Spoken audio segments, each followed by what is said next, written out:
Okay, good afternoon mga Ka-1Nature. By the way, my name is Manuel Carbon Jr., Vice President of 1Nature Corporation. So, right now, meron tayong interview na isang user natin para malaman natin ano yung feedback niya regarding sa paggamit sa ating product. Sir, pwede po pakilala sa ating mga viewers? Ako pala si Junel Lansula, taga Barangay Lansula din dito sa bayan ng Sara. So, actually si Sir, siya po yung head sa Raisa DA. So, Sir, ano ba yung mga problema mo dati dito nung hindi ka pa gumamit ng products natin? Mostly naman kasi dito sa area sa Sara is yung sa talaga yung problema natin dito is yung stem borer na hindi mawala-wala, and then yung tulad mayroon din pa ilan dito na light at saka blast. Saka yon yung hindi masyadong mabulas o hindi masyadong gumigipi yung mga alay dito, hindi masyadong masuki dahil siyempre mahina na yung lupa natin. Acidic na. So, ngayon Sir, nung ginamit mo na yung product natin, ano yung masasabi mo? Actually, almost magto 2 years ko na ginagamit yung 1Nature products. From the start ng gumamit, so yun yung hybrid varieties yung tinanim ko until such time na ngayon. So ngayon, kung makita nyo naman ay nasa dry season tayo ngayon dahil may El Nino.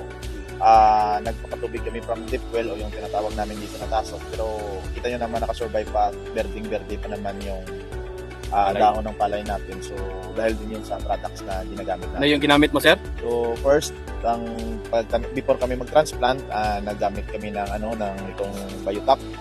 And then after fertilizer application, naghahalo kami ng Super Grow. And then after nun, pag nag-spray kami, especially kung may insecticide, naghahalo kami ng Super Grow Saka rescue. at saka Rescue. And then dito sa last application sa foliar, so Rescue at saka Super Grow na yung ginagamit namin.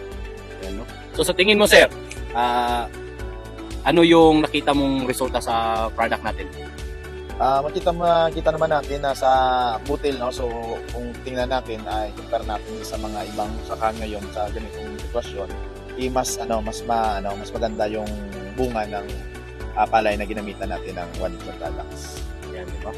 So ngayon, Sir, hindi ka na gumagamit ito ng mga chemical, Sir? Gumagamit, pero at least kung i-rate natin before, halimbawa i-rate natin from to 10, so ngayon nasa 3 to 4 na lang yung ginagamit natin. Konti na lang. Konti na lang. So hindi naman natin masiro siya kasi may mga katabi tayo na gumagamit ng synthetic farmer. Pero at least, so sabi nga natin, kung i-rate natin from 1 to 10, mas may kita tayo sa kalahati. Na Minimize talaga, no? Ginagamit. Yan. So at least, nakita talaga si Sir Jindal kasi siya mismo yung head sa Rice, alam niya yung mga problema dito. So sinubukan nila yung product, ayun, magdadalawang taon na siya gumamit. No? So Sir, ano yung masasabi mo sa mga hindi pa gumamit ng products natin?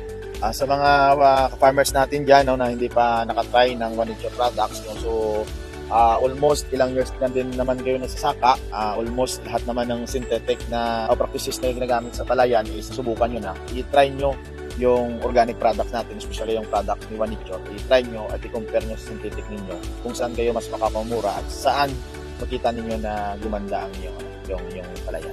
Yan, so thank you so much, Sir, no? So narinig talaga natin, di ba? So si Sir, yung living testimony natin kung gaano kaganda yung product natin. Kasi marami ng organic na ginamit din, Sir, at saka marami ng in-endorse na organic sa inyo, Sir, no? Yes, yes. So sa tingin mo, Sir, ano yung advantage ng organic natin compare sa ibang organic? Yung advantage kasi nito is naka-specific siya sa growth ng ating plants, na kung halimbawa merong ibang foliar na pang-isahan lang hanggang ma-harvest, ito naka-specific. Kung may yung tinatawag natin na decompose, meron tayo naka-specific dyan. Yung control ng asig, meron din tayo ng specific dyan. At saka yung tinggas ng ating palay, no? So meron tayong specific dyan. So kung makita natin, hindi natin masasabi na malulukot yung farmer na isahan lang isang product lang. Products lang Ito na lahat.